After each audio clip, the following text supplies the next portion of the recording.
ஐலி, நீ ஏதாச்சும் என்கிட்ட சொல்லணுமா?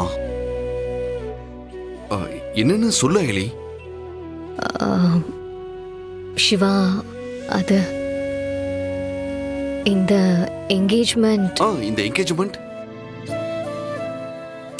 என்னன்னு சொல்லு ஐலி.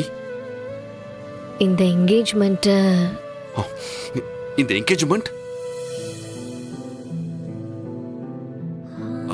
ஐலி, என்னன்னு சொல்லு. உங்களை சார் கூப்பிடுறாங்க. இரு, பரவாயில்ல, நீ சொல்லு ஐலி. இதோ வரேன். ஐலி, சொல்லிட்டு போ. இன்றே டவுன்லோட் செய்து உங்கள் ஃபேவரட் ஷோக்களை என்ஜாய் பண்ணுங்க.